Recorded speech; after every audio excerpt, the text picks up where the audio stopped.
Hola, Bruce. Tener la oportunidad de entrevistarte hoy es fantástico. Joan, estoy encantado, sobre todo de estar contigo, porque nuestra historia y nuestra trayectoria académica son casi idénticas, así que me da mucho gusto hablar con una colega y una amiga querida sobre este fascinante tema.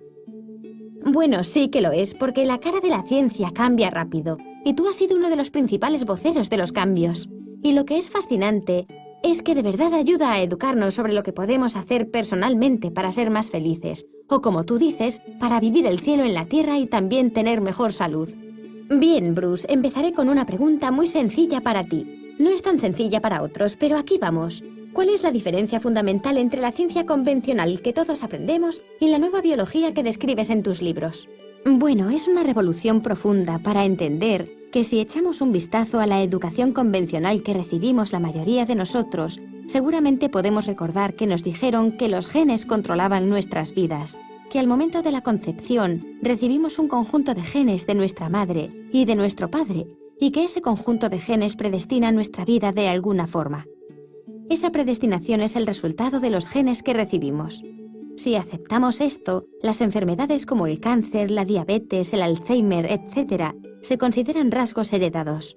Y eso sería importante si tuviéramos en cuenta solo la percepción convencional, porque hasta donde yo sé, yo no elegí los genes con los que nací, y no puedo cambiarlos si no me gustan los rasgos que tengo. Eso nos deja en una situación muy desagradable, porque nos vemos a nosotros mismos como víctimas de nuestra herencia, ya que esos rasgos corren en nuestra familia, y esos genes nos controlan y no solo a ellos, y por eso no tengo poder sobre el avance de mi vida. Es decir, que si en mi familia hay cáncer, puedo esperar ser un posible enfermo de cáncer en el futuro. Este es el pensamiento convencional actual. El nuevo pensamiento cambia todo esto porque, en verdad, revela cómo nuestras creencias, percepciones, emociones y actitudes son factores que en realidad controlan a nuestros genes. La creencia de que los genes nos controlan está fundada en la ciencia que la gente ha aprendido. Hace un tiempo se usaba un término llamado determinismo genético. Determinismo genético significa que tu destino está determinado por tus genes. Y por eso cuando enseñamos lo convencional en la escuela, hasta los estudiantes de primaria aprenden lo que llamamos control genético, que literalmente significa control de los genes. Pero ahora ha surgido una nueva ciencia fascinante de dominio público que se llama control epigenético. Si bien casi suenan iguales genética y epigenética, hay un abismo de diferencias revolucionarias entre las dos. Lo que es significante es el pequeño prefijo epi, E-P-I, que en realidad significa sobre, así que cuando digo control genético, quiero decir literalmente control de los genes. Pero la nueva ciencia se llama control epigenético, y epi significa sobre, así que cuando digo control epigenético, literalmente digo control sobre los genes. Así de repente dices, espera, los genes no tienen control. ¿Qué es el llamado control sobre los genes? Ahora sabemos que es la forma en que respondemos al ambiente, y eso incluye nuestras percepciones, emociones, creencias y actitudes. Así que a medida que cambiamos la forma de responder al ambiente, cambiamos nuestra expresión genética. Y de pronto dices, espera, eso de que los genes me controlen es parte del pasado. La nueva historia es que cambio o controlo según la forma en que respondo al ambiente o al mundo a mi alrededor. El punto crítico aquí es que soy libre de cambiar mi respuesta al mundo, así que a medida que cambio mi forma de ver el mundo, cambio mi expresión genética. Y de repente dices, oh Dios mío, no somos víctimas de nuestros genes, somos dueños de nuestra genética. Y piensas, bueno, si somos los dueños, entonces, ¿la enfermedad es una consecuencia de nuestras vidas o es la herencia que tenemos de distintas características y rasgos en nuestro linaje? ¿Todo esto controla mi vida? Y la respuesta es no. Pero de ello sí. Así que es muy interesante, Bruce, porque cuando hablamos la primera vez, mencionaste que tenemos una capacitación muy similar.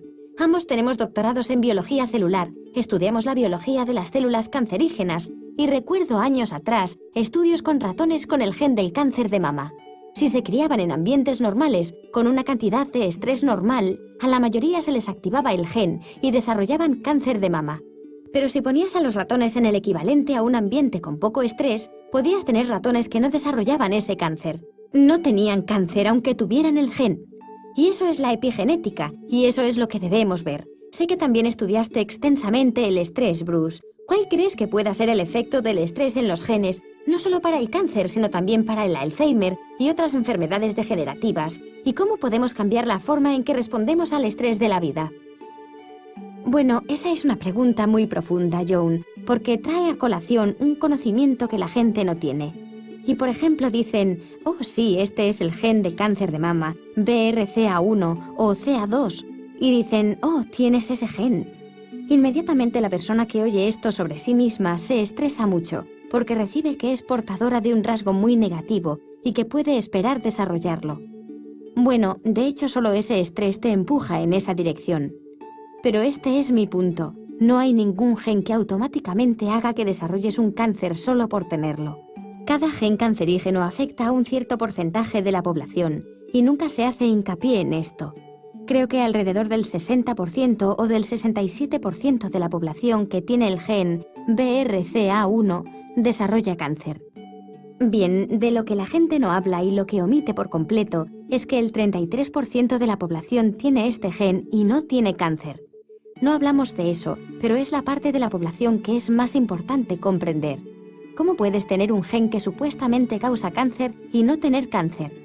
Bueno, aquí es donde entra la epigenética. Los genes no te controlan, tú estás involucrado con la selección y la activación de genes por la forma en que vives tu vida, bajo qué nivel de estrés estás y tu sistema de creencias. Y esto es importante porque explica el 33% de la gente con el gen BRCA1 que no tiene cáncer. Explica que tener el gen no significa tener cáncer, que el estilo de vida es el punto a tener en cuenta. Una de las principales causas de muerte en los Estados Unidos hoy es la enfermedad cardiovascular. Este es un hecho importante. Mientras que a la mayoría de los pacientes se los trata con todo tipo de drogas y diferentes tipos de régimen, la verdad fundamental que los científicos descubren y exponen, pero que la gente ignora, es que el 90% de las enfermedades cardiovasculares tienen que ver con el estilo de vida. Y cuando la gente dice que los problemas cardíacos proceden de la familia, que su padre tuvo un ataque cardíaco, su abuelo también, y que ellos esperan tener uno, y dicen que es a causa de los genes, resulta que no es por los genes, es por la forma en que viven. Y esto se puede aplicar al cáncer también. Y por eso siempre existe un porcentaje de la gente que tiene el gen, pero que nunca desarrolla el cáncer. El problema es, ¿qué tienen de diferente? Y resulta que es la forma en que viven, el estrés al que están sometidos. Así que tu pregunta sobre el estrés es crucial, porque ahora hasta la Sociedad Americana contra el Cáncer reconoce que el estilo de vida es responsable del 70% o más de los casos de cáncer, que no es hereditario. Y esto es muy interesante para la gente. Es un descubrimiento que, si la gente lo entiende, podrá aceptar su importancia. Los científicos estudiaban el destino de chicos adoptados por familias donde había un linaje de cáncer y observaban el destino de los chicos adoptados. ¿Y sabes qué descubrieron? Que los chicos podían desarrollar el mismo cáncer familiar que los hermanos naturales, pero el problema es que tienen una genética completamente diferente. Así que cuando te abstraes y piensas, ¿y cómo es posible que el chico adoptado desarrolle cáncer? Bueno, primero no es por los genes. Lo que queda es el estilo de vida y cómo responder a la vida, cómo se los programó durante su crecimiento para responder a la vida. Una forma negativa de responder a la vida, de hecho, precipita la enfermedad. Es interesante porque los científicos siempre hablaron del concepto del efecto placebo. ¿Cuál es ese efecto? A ver, me siento mal y tú, Joan, eres mi médico y me das un medicamento y me dices, esto es lo más nuevo, el mejor medicamento para tu enfermedad. Me tomo el medicamento, mejoro y luego me entero de que era un caramelo. Vayamos a la conclusión. ¿Qué fue lo que sanó al paciente en este caso? La respuesta es la creencia en el fármaco. Entonces, de acuerdo, y lo que daña al paciente, el efecto nocebo, es justo lo opuesto a eso. Cuando te dicen algo como que tienes un gen que puede predisponer cierta enfermedad y comienzas a esperarla, de hecho la desarrollas, así que funciona de forma positiva y negativa. Y creo que tu trabajo es muy importante porque hoy en día se están haciendo muchas pruebas genéticas y cuando oímos a alguien decir, ya sea un doctor o no, algo así, que tienes un gen, me preocupa que la gente vea los resultados de esas pruebas genéticas cuando no son conscientes del poder de sus creencias, cuando no se los presentan de buena forma y les dicen que no tienen por qué ser víctimas de ello, que tienen el libre albedrío de que el gen se exprese o no. Hay todo un nuevo y desafiante mundo que trata del poder de nuestras creencias y de lo que sabemos de nuestros genes. Esto que acabas de mencionar es fundamentalmente el punto más importante. Creo que la mayoría de la gente está familiarizada con el concepto de efecto placebo, pero lo están mucho menos con el de efecto nocebo. Lo que se plantea es esto: si el pensamiento positivo puede promover la cura a través del efecto placebo, el pensamiento negativo es igualmente poderoso e influencia la salud en la dirección opuesta. Es decir, un pensamiento negativo en realidad puede crear una enfermedad o causar la muerte, y por ende es poderoso positiva o negativamente, pero igualmente poderoso en direcciones opuestas. Y ese es el fallo cuando la comunidad médica, por ejemplo, no entiende el poder del efecto nocebo y del efecto placebo. ¿Por qué es importante? Porque, como tú dijiste, me dan un diagnóstico y de inmediato la creencia que generaron en ese diagnóstico se vuelve parte de mi proceso mental. Y luego, a través de la epigenética, mi pensamiento se puede convertir en una realidad fisiológica. Y esta es la parte alarmante, porque un diagnóstico es como predecir un futuro, no basado en tus genes, sino en cómo se manifiesta el diagnóstico. Tendrás esto y te sucederá esto. Mientras el paciente oye eso, el cerebro lo traduce en química. Los pensamientos se traducen a química. La química de esos pensamientos es negativa. Eso le dará forma a la biología para complementar los pensamientos. Y ahí debemos tomar conciencia de que los pensamientos positivos y negativos afectan profundamente a nuestra genética. Profundamente. Y esto es muy interesante desde el punto de vista de la biología. ¿Cómo es que un pensamiento puede dar lugar a una emoción? Libera diferentes neurotransmisores y estos liberan diferentes neurohormonas. Y todo se traduce en un cambio en el tejido medio de cultivo, o sea, en todos los fluidos que bañan tus células. ¿Cuántas células tenemos? Tenemos una cantidad enorme de células en nuestro cuerpo. ¿50 billones? Algo así. Mira, no creo que un ser humano pueda siquiera contar hasta 1 billón en su vida si cuenta de uno en uno. Sí, pero son muchísimas. Son muchísimas y cada segundo, cada pensamiento, libera diferentes neurohormonas que van al fluido que baña nuestras células, se unen a la membrana celular y luego reciben la señal que va al núcleo de la célula. Y de hecho puedes cambiar la forma en la que el ADN fabrica proteínas. Y es ahí donde entra la epigenética. ¿Pero cuántos? Tenemos muchos pensamientos cada día. ¿Cuántos pensamientos tenemos por día? No lo sé, esas cifras varían bastante, pero son miles de pensamientos. Y cada uno de ellos, como dijiste, se transforma en una respuesta química a través del sistema nervioso. Sucede algo muy simple, y estoy seguro de que luego hablaremos de esto. Por ejemplo, cuando uno abre los ojos y ve a alguien que ama a su lado, el sentido y el sentimiento de amor que se manifiesta en la mente se transforma en química que pasa a través del cuerpo, y la mayoría de las personas son muy conscientes de eso. Cuando uno está tan enamorado y se siente de esa forma, disfruta de mucha salud y la sencilla razón es la siguiente. El cerebro traduce el concepto de amor en la liberación de algunas hormonas realmente maravillosas que se relacionan con sentimientos, como la oxitocina con los vínculos sociales o la dopamina con el placer. Es el incremento de la hormona lo que hace que las células se vuelvan más saludables.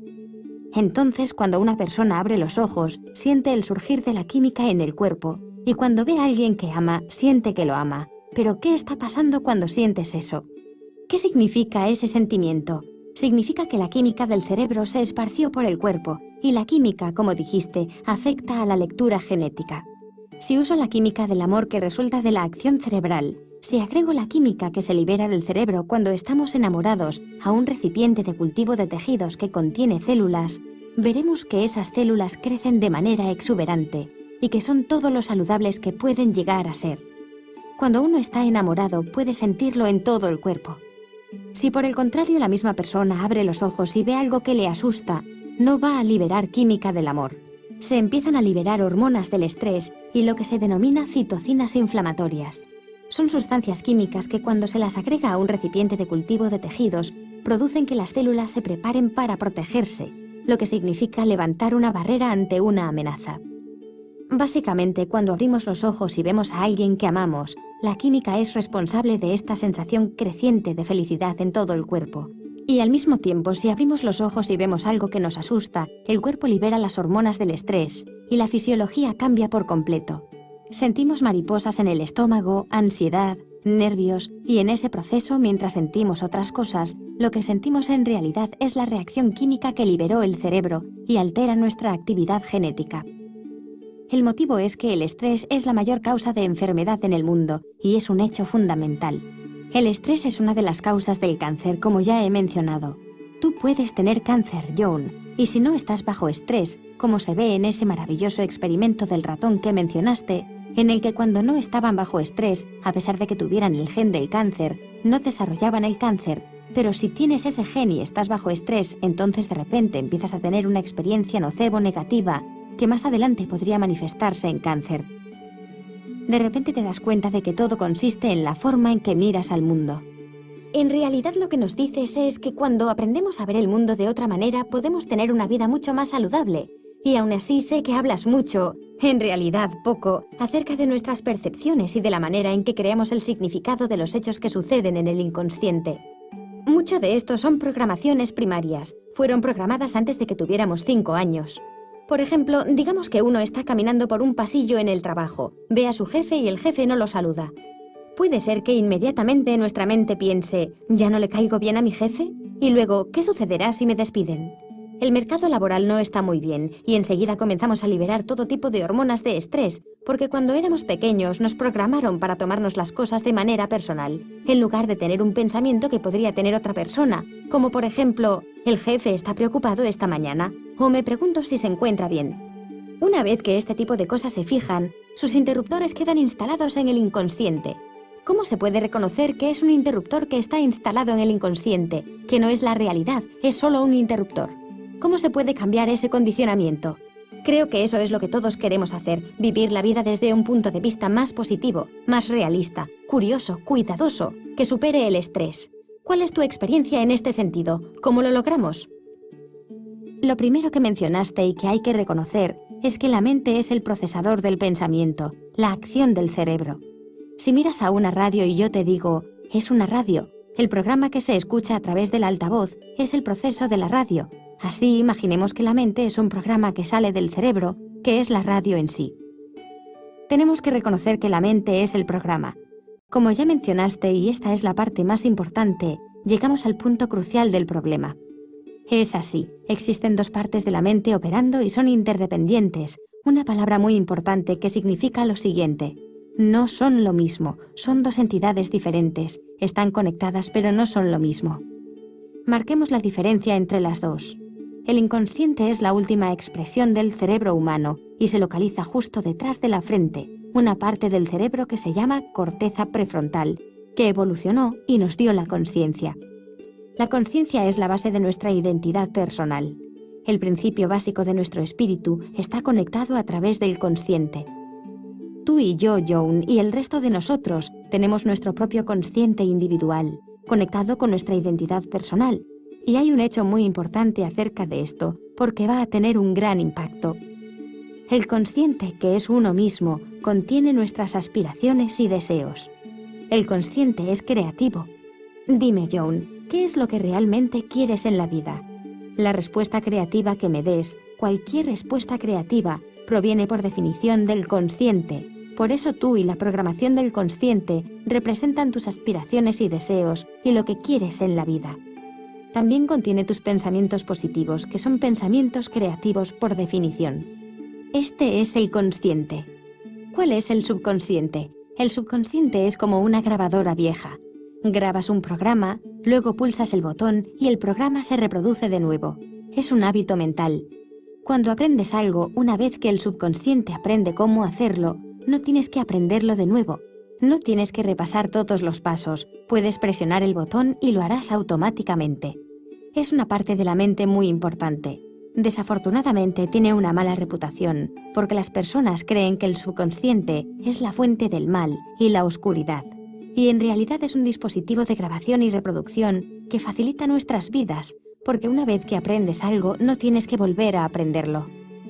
Aprendemos a caminar cuando somos niños y una vez que aprendemos no tenemos que repetir el proceso todos los días, sino nunca llegaríamos a ningún lado porque pasaríamos todo el subconsciente contiene programas y el consciente es creativo. Son partes de la mente distintas la una de la otra porque funcionan de esta manera. El consciente puede controlar tu biología con tus pensamientos y tus aspiraciones y tus deseos. Pero existe un fallo en el sistema. En realidad no es un fallo, es un aspecto importante. El consciente no funciona por tiempo limitado. Eso significa lo siguiente. John, si por ejemplo yo te pregunto qué vas a hacer la semana que viene y tú lo piensas, tu mente va a trasladarse del presente y se concentrará en esa semana. Si yo te pregunto qué hiciste la semana pasada, tu mente retrocederá en los archivos e intentará ver qué hiciste la semana pasada. Si yo te digo, John, quiero que resuelvas mentalmente la raíz cuadrada de 3, entonces tus pensamientos van a subir a tu cabeza mientras resuelves tu problemita matemático y respondes, ¿a dónde quiero llegar? Si tu consciente no está prestando atención directamente a lo que sucede en el momento, pensando en el futuro, en el pasado o simplemente pensando, entonces existe un problema. Si el consciente está ocupado, buscamos por defecto en los programas que se crearon en la base de datos del subconsciente anteriormente. Cuando tu mente no está prestando atención, automáticamente vas a activar los programas que se descargaron en tu mente habitual, el subconsciente. Y como ya mencionaste, el subconsciente está lleno de programas. Pero hay una trampa. Los programas fundamentales del subconsciente no son programas de nuestras aspiraciones y deseos. Son programas que descargamos observando a otras personas durante los primeros 6 o 7 años de nuestras vidas. Es un periodo en el que nuestro cerebro funciona a una electroencefalografía, una actividad eléctrica más baja en una frecuencia de onda denominada zeta, que equivale a la hipnosis. El cerebro de un niño de hasta 7 años opera principalmente en una hipnosis de frecuencia zeta baja, lo que significa que el niño graba todo lo que ve. La naturaleza lo diseñó de esta manera por el siguiente motivo. Piénsalo. Si un niño pudiera ser consciente, es decir, que su consciente trabajase desde el momento en que nace, saldría del útero, asomaría la cabeza, le dirían, «Hola, bienvenido, dinos algo», y el niño diría, «¿Decir algo? No sé nada, acabo de llegar». No podría utilizar su consciente porque no contiene información. La naturaleza crea una situación en la que los primeros 6 o 7 años de nuestra vida estamos en proceso de descarga. Observamos a nuestra madre, a nuestro padre, a nuestros hermanos, a nuestra comunidad, a nuestra cultura. Grabamos inconscientemente. El consciente ni siquiera está involucrado. Es solo una grabación. Grabamos cómo reacciona nuestra madre a los estímulos. Vemos que cuando se comunica con los niños lo hace de manera diferente a cuando habla con otros adultos. O cuando nuestro padre se dirige a un policía es diferente a cuando habla con sus amigos. Lo que quiero decir es que cuando somos niños grabamos todos estos comportamientos. Este es el tema fundamental. La manera en que respondemos ante la vida y los comportamientos que están programados en el subconsciente son principalmente grabaciones de otras personas. No son nuestros comportamientos, nuestras aspiraciones, nuestros deseos o cómo haríamos cualquier cosa. Son de otras personas, ¿de acuerdo? Ahora lo configuramos. 2 mentes, el consciente para lo creativo, las aspiraciones, los deseos. El subconsciente para programas grabados por defecto y programas básicos que no nos pertenecen. La ciencia ha descubierto que en un día promedio solo operamos el 5% del consciente como mucho. ¿Por qué un porcentaje tan pequeño? Porque el consciente, al no ser de tiempo limitado, está pensando constantemente. Piensa, como dije antes, en el pasado, en el futuro, planea qué actividades hacer, lo que sea que estemos haciendo. Cuando el consciente está pensando, nuestro comportamiento cambia al programa por defecto, el subconsciente. El problema es el siguiente. Cuando no prestamos atención, el programa que reproducimos principalmente son grabaciones de los programas de otras personas y de cómo éstas responden ante la vida. Cuando repasamos nuestra infancia, los psicólogos nos dicen que durante el periodo de desarrollo, la mayoría de esa programación es negativa. Nos resta autoridad y nos sabotea a nosotros mismos. ¿Cuál es la conclusión final? Alrededor del 5% del día nos movemos en dirección hacia nuestras aspiraciones, deseos y pensamientos positivos.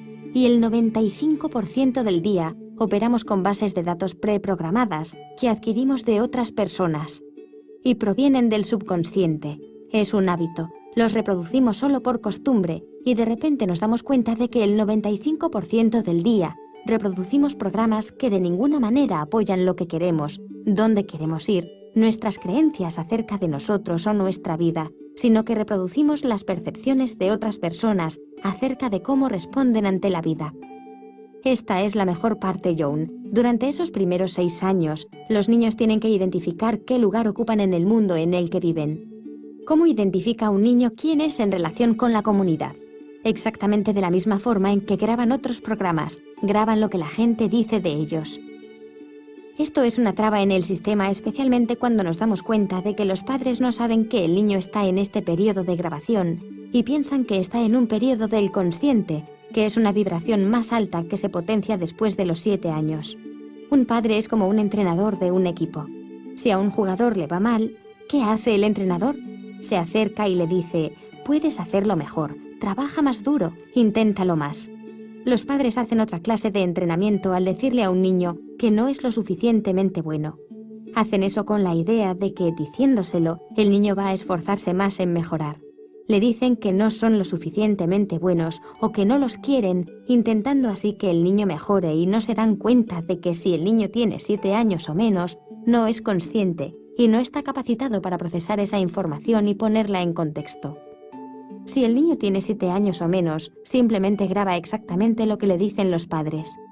Cuando tienen 50 años y no están prestando atención, adivina qué, están en automático, y cuando están en automático, ¿qué reproducen? Las creencias que tienen grabadas. No son lo suficientemente buenos, no merecen nada, no merecen cariño.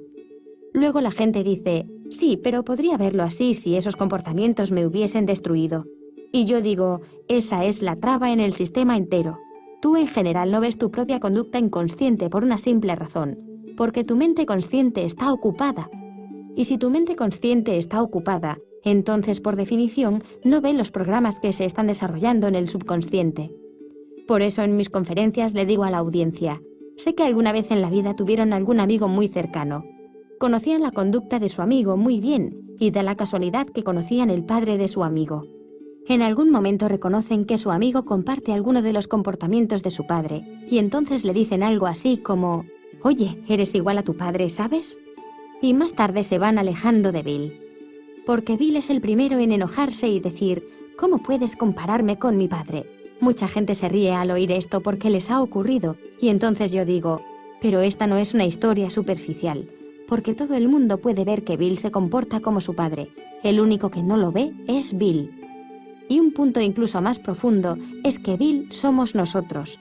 Todos nosotros hacemos esto y no lo vemos. Y entonces nos preguntamos: ¿por qué nuestra vida no funciona? Y uno tiene que darse cuenta de que el 95% del tiempo está utilizando programas que de ninguna manera coinciden con sus sueños y deseos, pero no lo ve. Por lo tanto, estamos siendo saboteados por programas inconscientes. Esa es una respuesta. Bueno, pero es muy importante. Has hecho una fantástica descripción de la mente consciente y de cómo cuando está pensando ni siquiera sabemos que está trabajando de forma programada.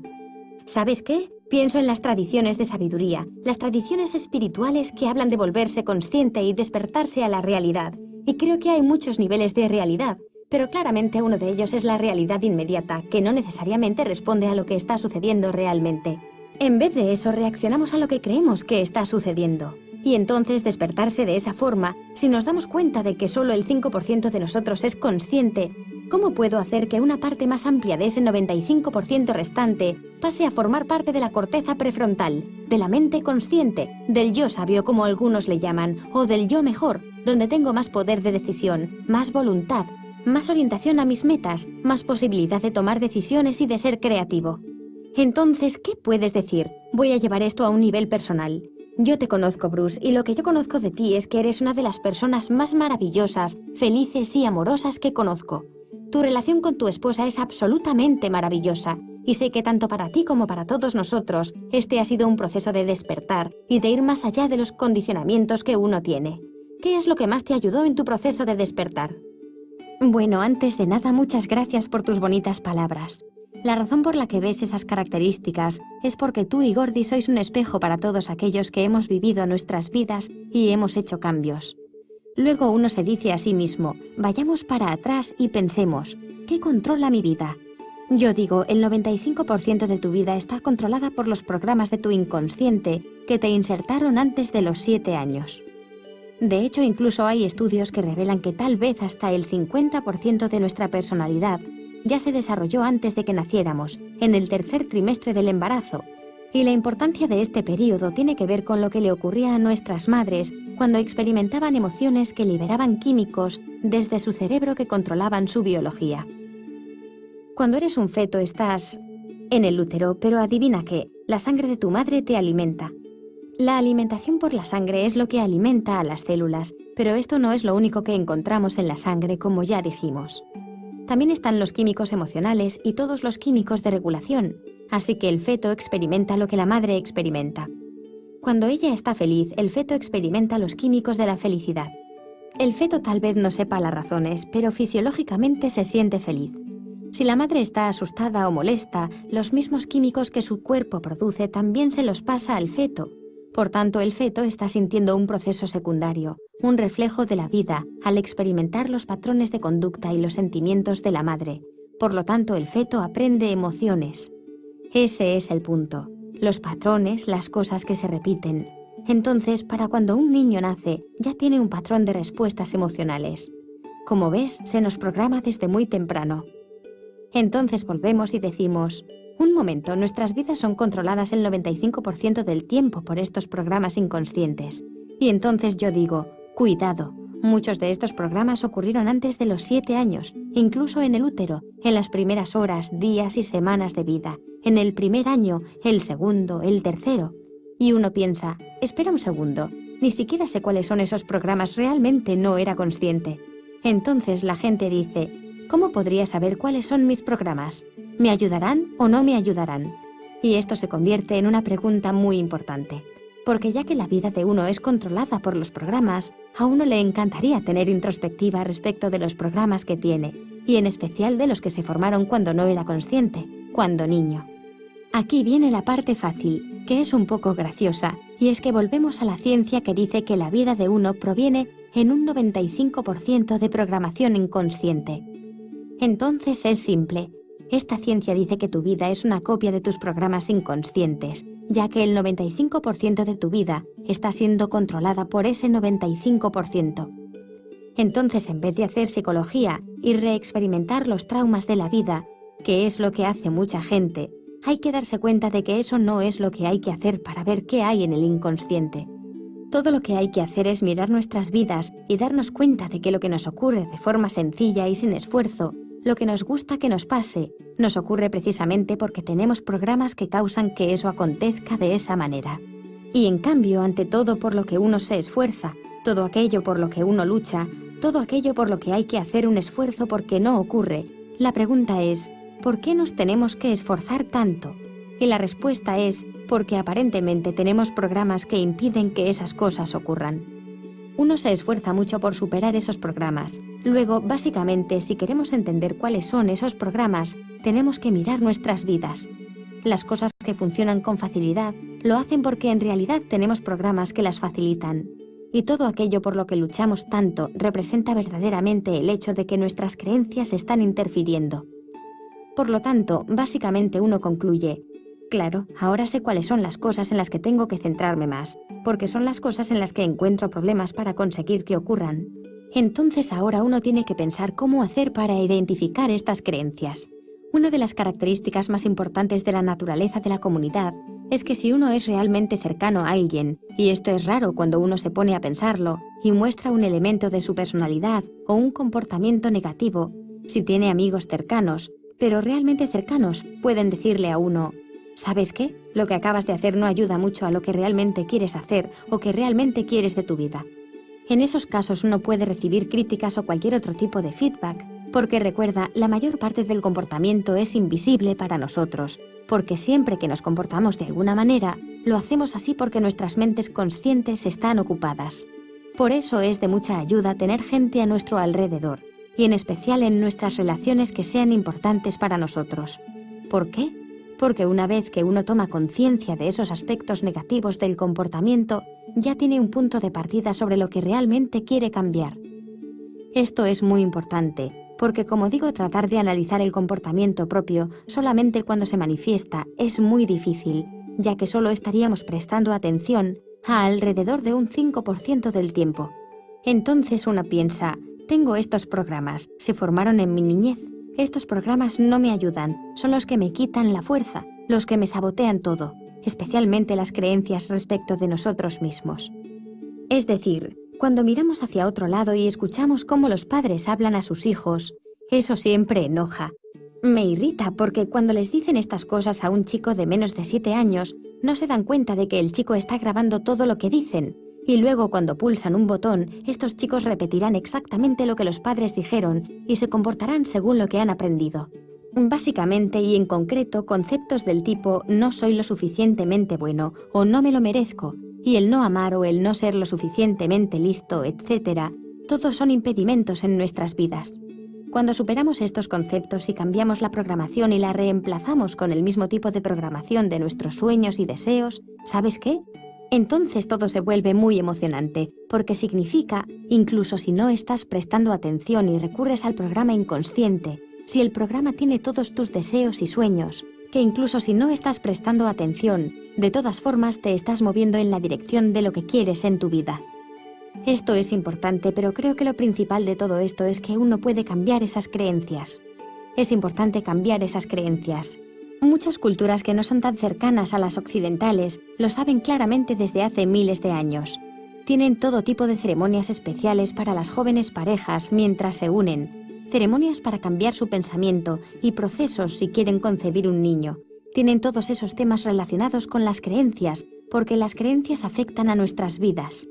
A los niños los portamos en nuestras propias células reproductivas, en nuestros óvulos o en nuestro esperma. Y estas están controladas por la genética, que a la vez reciben la influencia de nuestra percepción del entorno. Por eso los padres son en realidad ingenieros genéticos que le dan forma al futuro. Por eso todo es esencial. Creo que has hecho referencia aquí a un punto de suma importancia, al hablar sobre la paternidad y sobre las formas culturales de cambiar la programación. En muchas culturas hay ritos de paso para los niños. Por ejemplo, en la cultura balinesa hay un rito de pasaje a temprana edad. Hay una celebración de la primera vez que se deja a un niño en el suelo y sus pies tocan el suelo y caminan. Y tienen una cultura de querer a los niños, y se puede ver cómo eso le ayuda a ser un adulto más feliz, por supuesto. Pero incluso en algo como un bar mitzvah o una ceremonia al alcanzar la mayoría de edad para una chica o un chico en otras culturas, ese reconocimiento, estoy pasando de una fase de mi vida al resto, dado que es ritual, creo que probablemente afecta a una parte distinta del cerebro. En vez de afectar a la parte pensante del cerebro, afecta a algún punto de la memoria icónica, y eso hace que tengamos una representación completa en algún lugar en nuestro sistema nervioso de esta cosa maravillosa que ocurrió. O el de rito de pasaje para una pareja que se compromete al que te referiste antes, es tal vez algo más que una fiesta, si bien la celebración es algo bueno, claro. Por lo tanto, culturalmente es muy importante instalar buen software desde el comienzo, pero también en cuanto a la paternidad. Sé que somos abuelos los dos, tú y yo, y cuando miro la forma en la que están criando a mis nietos y la comparo con la forma en que yo crié a mis hijos, pienso que mis hijos son más conscientes de lo que están instalando en sus hijos de lo que yo era con ellos. Son mucho mejores padres. Hay mucha más información sobre las buenas habilidades para ser padres en estos días, y una de las cosas de las que tú hablas con bastante frecuencia, Bruce, es de la paternidad consciente, la importancia de ser padres conscientes a la hora de programar los genes, la inteligencia y el comportamiento de un niño. Por eso te estoy muy agradecida, porque creo que estás influenciando a mucha gente de una forma muy práctica a ser conscientes de la forma en la que le hablan a sus hijos. Dijiste algo hace unos minutos que realmente quiero recalcar para los que nos escuchan, y es que los padres actúan a veces como entrenadores cuando dicen cosas del tipo «Hey, te equivocaste, perdiste la pelota, puedes mejorarlo».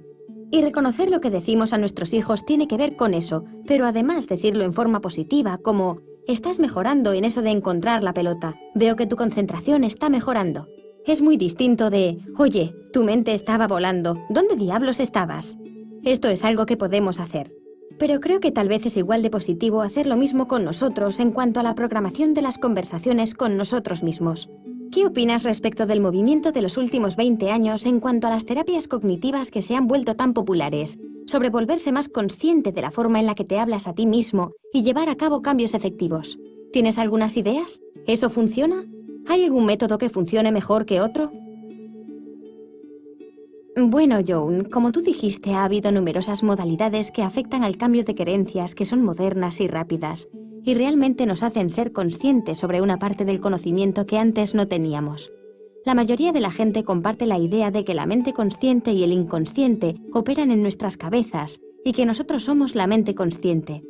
Cuando vemos que no estamos haciendo algo bien o arruinamos ese algo de alguna forma, o nos enojamos o hacemos algo que nos sabotea, pasamos a fases como la de hablar con nosotros mismos. Y esto me hace mucha gracia porque es como, ok, estás hablando solo. Como, Bruce, no hagas eso nuevamente, no te comas esa rosquilla ahora. Incluso en estos casos no obedezco, es siempre problemático. Se vuelve muy frustrante porque dices, ok, sigo intentando corregirme. Me digo a mí mismo, hablo solo y simplemente no cambio. Y la parte cómica de esto es cuando me digo, no, tú eres una entidad, existes en la mente consciente, ahí es donde estás. Es como, tienes un escritorio ahí adentro y estás operando todo desde la mente consciente. Digo, ok, ahora estás hablando a la mente consciente. Me digo, ¿a quién le estás hablando? Y la razón por la cual eso se convierte en una pregunta interesante es que no existe ninguna entidad para hablar en la mente subconsciente que te escuche a ti. El subconsciente es, como dije, como una vieja cinta grabada. Presionas el botón de grabar, realiza una grabación, luego cuando presionas reproducir, reproduce exactamente el mismo comportamiento. Se denomina hábito. Bien, en lugar de fijarte solo en el aspecto cómico de ello, tienes una cinta y un reproductor que está reproduciendo un programa y ves que no te gusta el programa. Entonces digo, ok, sube ahí y habla al reproductor de la cinta por un rato. Y subes y dices, vamos reproductores de cintas, reproducid algo diferente. Vamos reproductores de cintas, no me agrada este programa, ojalá lo hicierais. Y luego me pregunto, ¿cuánto tiempo te tomará seguir hablando al reproductor de cintas antes de cambiar la cinta?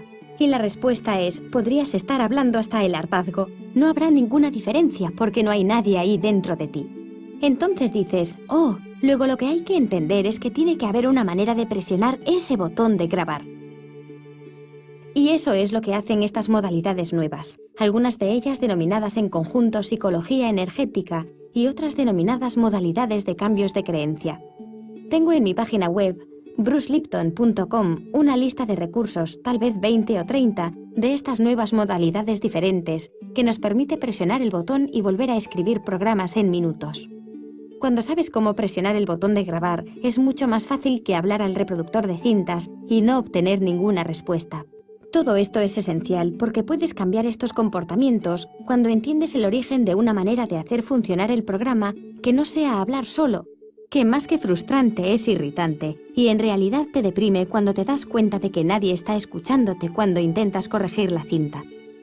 Algo muy importante acerca de esto se refleja en el nuevo libro que se publicó en mayo, que se titula The Honeymoon Effect, el efecto de la luna de miel, donde intento que las personas entiendan esto. Escucha, regresa al momento de tu vida en que te enamoraste de alguien. Les pregunto a todos, si puedes obtener esa imagen en tu cabeza y regresar a ese punto donde estuviste tan enamorado, dime, ¿te sentías sano? Casi todos responden que sí, que era un momento de salud exuberante. Me sentía realmente saludable. Le pregunto, ¿tenías energía? Y todos se ríen porque saben que probablemente hicieron el amor durante días sin parar a comer o dormir. Tenían energía por doquier. Y les pregunto, ¿era la vida tan hermosa que no podías esperar al día siguiente para tener más? Y casi todos responden que sí. Les digo, era como el paraíso terrenal, ¿no? Y responden, sí, era grandioso. Entonces les digo, bien, no fue una coincidencia, no fue un accidente, fue una manifestación personal. Tú creaste eso. Entonces ellos dicen, espera un momento, yo creé el paraíso terrenal. Y yo les respondo que sí. Pero lamentablemente para la mayoría de las personas, tras un periodo de tiempo, ya sea 2 días, 3 días, un mes, un año si tienes suerte, esa energía de la luna de miel desaparece y luego la vida convierte esa fase en normalidad, en la llamada normalidad, y ese regocijo exquisito en entusiasmo, ese amor se ve alterado de nuevo en la vida. Entonces tenemos que entender lo que sucedió, porque si entiendes cómo creaste el efecto de la luna de miel y por qué lo perdiste, entonces realmente sabrás cómo crear el paraíso terrenal todos los días de tu vida, porque ya lo hiciste. No sucedió por accidente. ¿Cuál era el secreto? Lo que permite que la experiencia de la luna de miel entre en tu vida y para lo cual la ciencia nos ha proporcionado una respuesta, es muy emocionante, porque recuerda que dije que el conocimiento convencional considera que solo operamos desde nuestra mente consciente aproximadamente el 5% del tiempo. El 95% de nuestras vidas está solo reproduciendo programas de la mente subconsciente. Eso significa que solo el 5% estás operando con los anhelos y deseos. Pues bien, la ciencia actual ha descubierto un hecho muy interesante. Como acabamos de mencionar, cuando te enamoras vives un momento interesante, en el que esencialmente la mente consciente está presente el 90% del tiempo o incluso más. En lugar de ser solo el 5% del tiempo el que opera con los deseos y anhelos, ¿qué le sucede a tu vida cuando estás operando con el 90%, especialmente cuando compartes esa actividad mental con otra persona que está también operando el 90% del tiempo con sus deseos y anhelos? ¿Qué creaste? Manifestaste tus deseos y anhelos. Era ese amor del paraíso terrenal el que, sabes, te hizo alcanzar tu plenitud. La vida era tan grandiosa y era así de fácil. Básicamente ves que cada decisión cognitiva, cada decisión que tomas en tu vida, cada movimiento que realizas en tu vida, no proviene de un programa almacenado aprendido en el pasado, proviene de lo que tú quieres. ¿Qué quieres? Así, cuando dos personas viven una parte de su vida basada en sus deseos y anhelos, se denomina la luna de miel. Y luego te preguntas, bien, ¿qué le sucedió a esa luna de miel? ¿Por qué no se sostiene? Ah, pues mira, volvemos a pensar en esto y vemos que mientras estabas en esa luna de miel, estabas operando casi exclusivamente con la mente consciente, con los deseos y anhelos. Pero la vida comienza a volverse agitada. Incluso si tu vida comienza a volverse agitada, aún tienes que pagar las cuentas. Tienes que reparar el coche, tienes que hacer tus deberes. Y en algún punto el impulso de la vida normal distrae tu mente consciente de ese momento, cuando comienza a pensar en lo que tienes que hacer luego y cómo vas a abordar todo. Entonces espera un momento. Si tu mente consciente no está prestando atención, entonces la base es el programa subconsciente. Aquí nos encontramos en el siguiente escenario. Mi compañero y yo estamos en una luna de miel. Amor, amor, amor, cada minuto es tan hermoso y grandioso. Repentinamente me doy cuenta de que, oh Dios, tengo que ocuparme de los asuntos normales de la vida. Mi mente está ahora pensando sobre estos asuntos. Mi amada compañera se acerca, me hace una pregunta sencilla y cariñosa, y de repente giro y empiezo, bla, bla, bla, bla, y me mira y me dice, adoro la frase, ¿quién eres? ¿De dónde viene todo eso? ¿De dónde viene ese comportamiento? Bien, aquí es donde la luna de miel comienza a desaparecer a causa de una simple razón, que es esta. ¿De dónde viene ese comportamiento, ese bla, bla, bla? Y la respuesta es la siguiente. Bueno, no proviene de mi mente consciente, proviene de mi mente subconsciente. ¿Cómo lo sé? Bueno, probablemente mi padre habría respondido así a mi madre y yo me he limitado a reproducir la cinta. Por lo tanto, aquí radica el problema. Dice, ¿quién eres? Y me di cuenta, y de ahí es de donde proviene el problema, de que solo actué con mi mente subconsciente. ¿Por qué produje eso? Porque mi mente consciente estaba ocupada. Y digo, oh, vaya, si mi mente consciente estaba ocupada, ¿me daba cuenta de lo que decía o hacía mi pareja? Y la respuesta es absolutamente no. Porque mi mente consciente no se concentró en eso. Solo se me acusó de no ser yo con ese ¿quién eres? Y de repente ahora me vuelvo muy defensivo y digo, ¿de qué estás hablando? Siempre he sido así. En realidad es verdad, pero no se ve. ¿Qué estaba sucediendo aquí? Presenté un nuevo comportamiento. En realidad no es un nuevo comportamiento, era el antiguo comportamiento que guardaba de mis padres, pero era nuevo para la relación. Presenté un nuevo comportamiento. Si me hubiera comportado así en nuestra primera cita, tal vez no habría tenido una segunda cita, y todo por culpa de ese comportamiento. Pero hasta ahora hemos estado viviendo en una luna de miel, así que hemos estado viviendo mi comportamiento basado en deseos y anhelos hermosos y maravillosos. Los únicos desafíos aparecieron cuando reproduje el comportamiento de mi padre. Ahora mi pareja me mira y comienza a reconocer, bueno, no es perfecto, pero tenemos una gran relación, así que me comprometeré, y ok, no me agrada la manera en que hace eso, pero lo aceptaré porque tenemos que continuar esta relación. Pero cada vez un nuevo programa, en realidad un antiguo programa de nuestro subconsciente, que no estaba allí previamente, se presenta en la relación, y si estos comportamientos no son muy buenos, que no lo son en su mayoría, cada vez que se presentan una nueva vez hay más compromiso. Hay un punto en el que si se llega a dar una pareja ni siquiera se comprometerá a seguir. Cuando el comportamiento es tan negativo que hace sentir que la relación ha terminado. Esta es la parte sorprendente de las personas, que dicen, espera, tuve el paraíso terrenal. Era tan hermoso y luego de repente se fue al infierno. ¿Qué sucedió aquí? Y la respuesta era la siguiente. El programa subconsciente invisible comenzó a regresar a la condición normal de funcionamiento del 95%, porque mi mente consciente estaba demasiado ocupada. Ahora nuestra relación se basa en dos mentes diferentes. Cuando opero con mi mente consciente, la relación amorosa es buena. Y cuando uso mi mente subconsciente, saboteo esa relación y luego me digo, ¡hey! Y aquí radica el problema. El 5% del tiempo estás operando con la mente consciente y el 95% de tu vida proviene de los programas subconscientes. Eso es lo que provoca la desaparición de la luna de miel. Ahora, como dijimos anteriormente de forma muy sencilla, ¿qué sucedería si pudiera cambiar las creencias en mi mente subconsciente?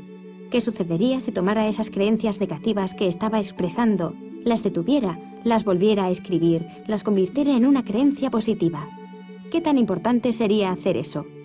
Me digo, bueno, si al final consigo que mi mente subconsciente tenga los mismos deseos y anhelos que mi mente consciente, entonces estaría operando el 100% del tiempo con esos deseos y anhelos. Preste atención o no la preste, ambas mentes estarían aún haciendo que los deseos, el amor, los anhelos y la luna de miel continuasen todos los días de mi vida durante el resto de mi vida.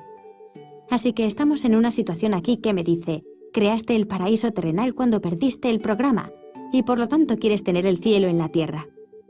Bueno, por definición realmente tienes que volver a escribir esos programas porque están contribuyendo a la relación.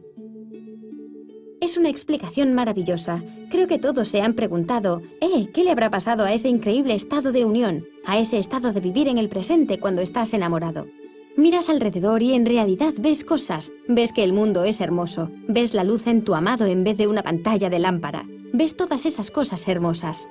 Y creo que en parte, Bruce, lo que es maravilloso de que muestres esto a las personas es que nos ayuda a buscarlo nuevamente y nos ayuda a hacernos la pregunta, ¿cómo?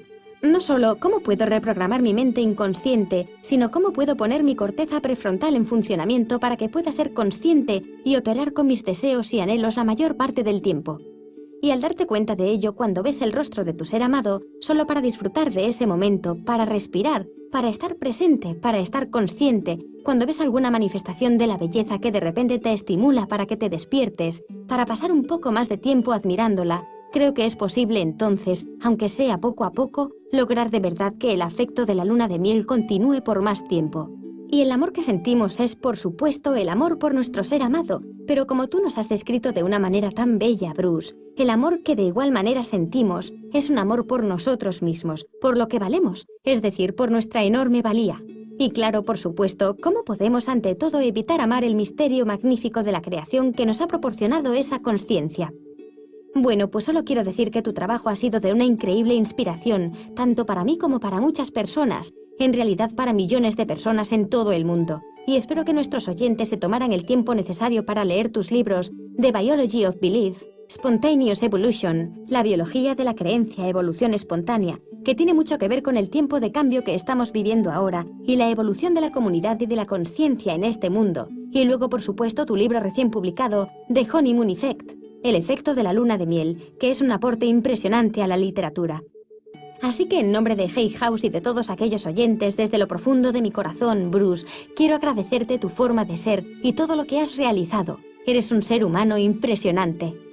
Joan, muchas gracias. Y nuevamente te digo, te aprecio tanto a ti y a Gordy porque cuando te vemos, vemos un espejo de nosotros mismos. Y sabes, ninguno de nosotros creció de esta manera. Y esto es algo que hemos hecho. Es una cosa muy positiva que podemos hacer, que tenemos el poder de hacer. Y esto es muy importante porque en el mundo en que vivimos hemos estado desamparados sistemáticamente. Y es el momento de poder recuperar eso. Y para terminar me gustaría destacar algo que tú mencionaste. Para mí algo que se ha convertido en una de las partes más importantes de nuestra evolución es el amor propio. Si no puedes amarte, entonces por definición realmente no puedes enamorarte de alguien. Porque si no puedes amarte, ¿cómo pueden amarte? Cuando hacemos el análisis de la audiencia, cuando tenemos un grupo junto y hacemos pruebas, nos damos cuenta de que alrededor del 80% de las personas que asisten a nuestros eventos en realidad no respaldan la creencia de me amo a mí mismo. Y vemos que todo ello proviene en realidad de esa experiencia que nace en la niñez más temprana, de darnos cuenta mediante evaluaciones críticas de nosotros mismos, realizadas por nuestros padres o de nuestros maestros, que nos convertimos en críticos de nosotros mismos, y es en ese carácter crítico donde perdemos el amor propio. Debemos cambiar esta situación. Esta es la idea de no puedes encontrar el amor a menos que primero puedas amarte a ti mismo. Y pienso que es el punto más importante para cerrar, porque es donde el comienzo de la aventura debe tener el pistoletazo de salida. Estoy totalmente de acuerdo contigo, Bruce, al 100%. Y quería hacerte un último comentario acerca del origen de la espiritualidad, al que realmente no hemos hecho mención. Pero hace mucho tiempo, en 1895, en el primer Parlamento de las Religiones del Mundo que se celebró en Chicago, Swami Vivekananda, que era realmente el primer hindú que habló en los Estados Unidos, dijo esto. Dijo, tu primera obligación espiritual es no odiarte. Y creo que hay algo que todos podemos hacer cuando notamos que tenemos un pensamiento de odio hacia nosotros mismos. Es observarlo y decir, «Hey, soy humano, todos tenemos estos pensamientos, pero no es en absoluto la verdad». Y pasar un momento contemplando esa cosa absolutamente maravillosa que es el estar aquí, que eres parte de esta vida, que estás aprendiendo y creciendo todo el tiempo, y que el amor es un sustantivo, pero amar es un verbo. Puedes aprender a amarte ahora. Así que, Bruce, solo quiero decirte una vez más, muchas gracias por estar esta hora con nosotros. Eres increíblemente instruido, e incluso más importante que eso, eres increíblemente inspirador, transmites poder y eres una persona fácil de amar. Muchas gracias. Adiós por ahora.